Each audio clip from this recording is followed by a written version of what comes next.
Okay, welcome back to members of 121 Community Church in Grapevine, Texas, and our ongoing study in the Identity of the New Testament Text by W.N. Pickering. We're going to conclude chapter 4, pages 71 to 89, and it will conclude Pickering's reaction and evaluation toward the Westcott and Hort critical theory.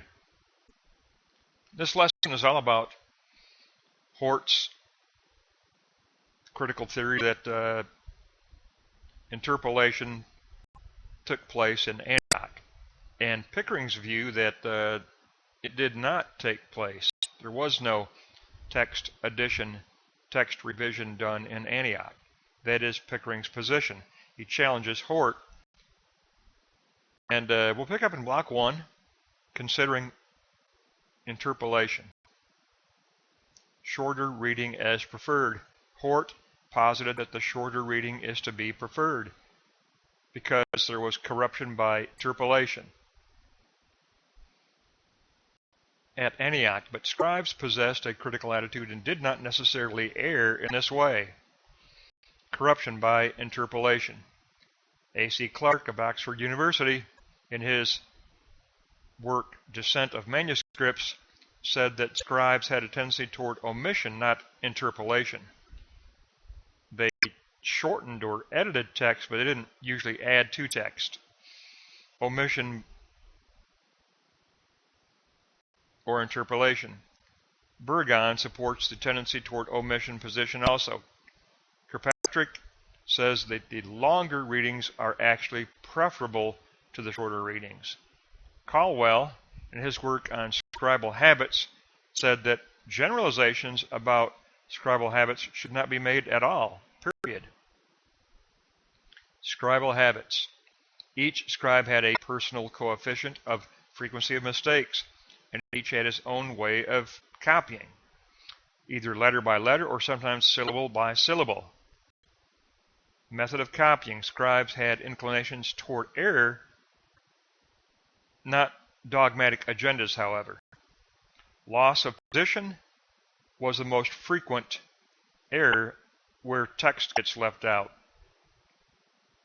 Omission is the most common error. Common errors of omission.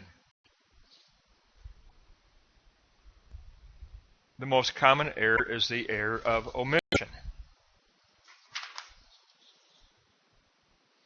Sinaiticus and Vaticanus B share similar characteristics, but the traditional text is to be favored. The Syrian text, the Byzantine text. Next, we must consider harder reading. Under harder reading, Hort posited that the harder reading is to be preferred, but sometimes difficult readings are the result of intentional corrections. Jerome, the church father Jerome, complained of the practice of scribes in making intentional corrections. Scribal intentional corrections. Numerous people in the 2nd century made deliberate changes to the text. Hort's theory rests on the basis of only 2 texts, Sinaiticus and Vaticanus V. Hort also complained that the Byzantine texts were harmonizations. They harmonized multiple texts. Harmonizations. This presupposes that the Alexandrian texts are the originals. This has never been proven, says Pickering. Alexandrian texts also have harmonizations. Metzger stated that the Alexandrian text has been assimilated and simplified, especially Vaticanus B. So the United Bible Society, Metzger or the United Bible Society, sides with Pickering, or Pickering sides with him. Now, this denial on the part of Pickering concerning interpolation must address the Antioch revision. And remember, the Antioch revision took place in 2 steps. Remember, in our previous lessons, it was Lucian and Rabula. Block 2 will take a look at the Lucianic revision, In Block 3, we'll take a look at the Rebula revision. So let's go to Block 2 and see how Pickering handles Hort's theory in the two-part revision of Antioch, of Syria. Block 2, the non-existent Lucianic revision. Inferiority. Hort declared that the Textus Receptus text was vile, but Wright concluded that the Byzantine text was right, more often than Sinaiticus or Vaticanus B. Kilpatrick concluded that the Syrian text avoided deliberate changes found in other manuscripts. The Lucianic revision theory is false. Burgon says that there has never been any trace of historical evidence to support Hort's recension theory of revisions at Antioch. And there has been no deliberate revision at any definite moment. Historians have not recorded any revision to the Greek New Testament text, period. There's no historical evidence. That is something that we noticed in our previous studies on the history of the Bible. There is no historical evidence of the Antioch revision editions at all. Lack of historical testimony for the Lucianic revision. The Syrian or the Byzantine text goes all the way back to the autographed text. Hort could only imagine a tendency toward revision without historical evidence. We must insist upon the evidence or the lack of evidence. The majority text exhibits a widespread uniformity. Uniformity suggests that the Textus Receptus text is nearest to the autographed text. Hort's theory has no historical support with regard to the first revision, the Lucianic revision. Now let's take a look at that second revision in Block 3, the Rebula revision. And that will conclude Chapter 4 of the book, the meat of the book, the core response by Pickering.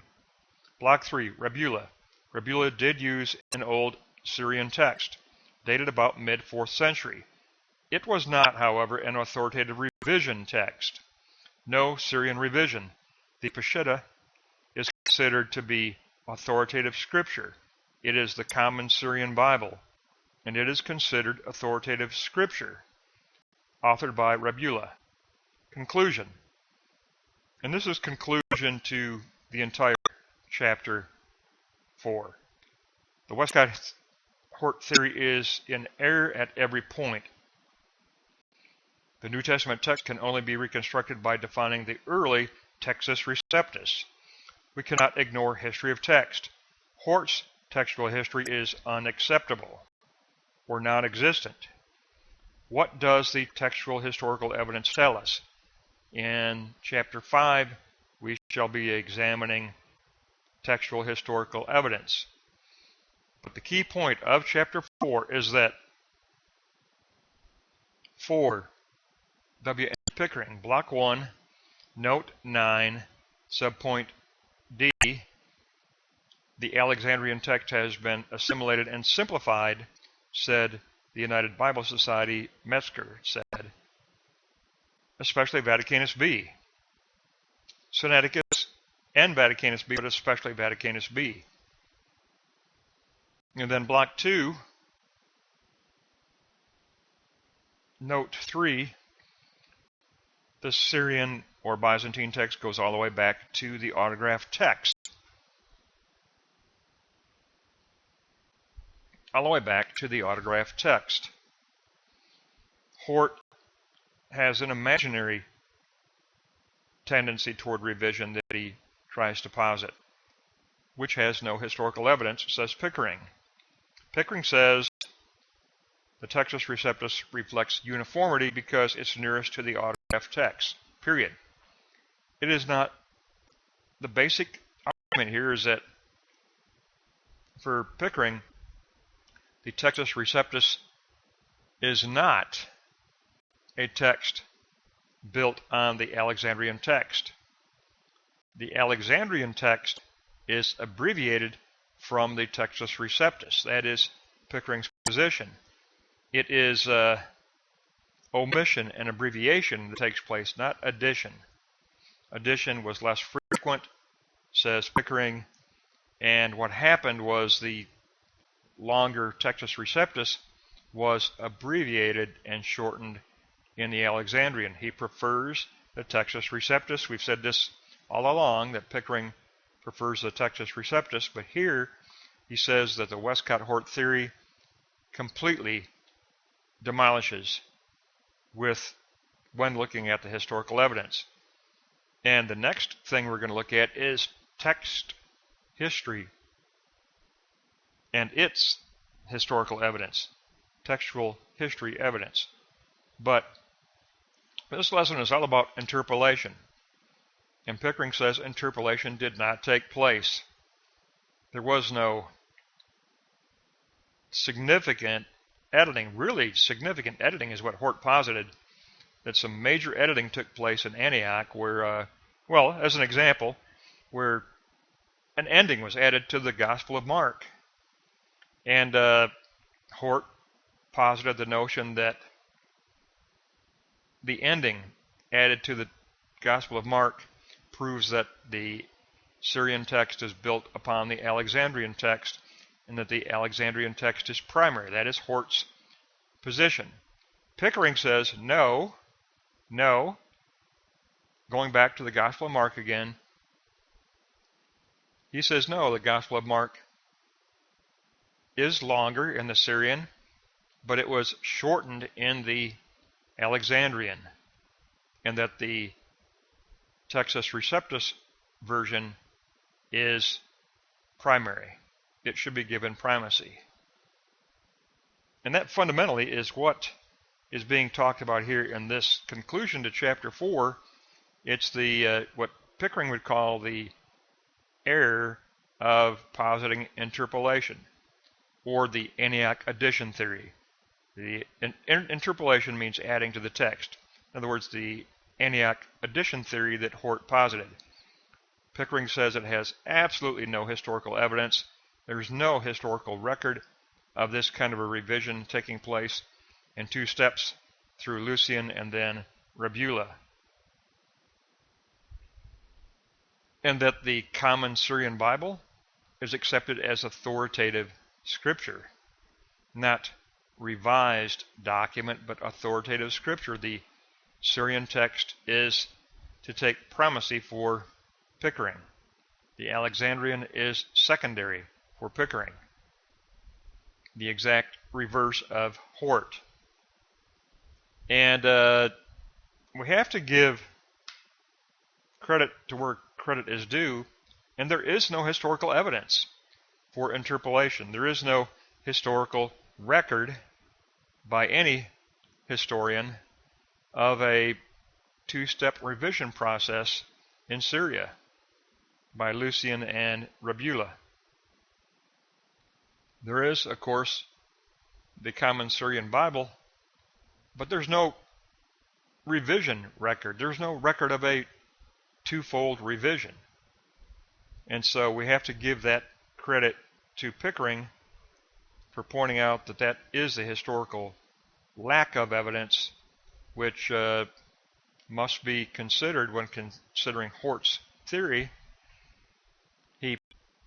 And a preference for the Alexandrian text, but has no historical documentation to support that. So that's going to wrap up chapter 4. We looked at it in 3 parts, A, B, and C, and chapter 5, we're going to look at that in 3 parts also. It's a lengthy chapter. We're going to look at it in 3 parts also, but we will pick up next time in chapter 5, and it'll be 5A, and we'll look at it in 3 parts also.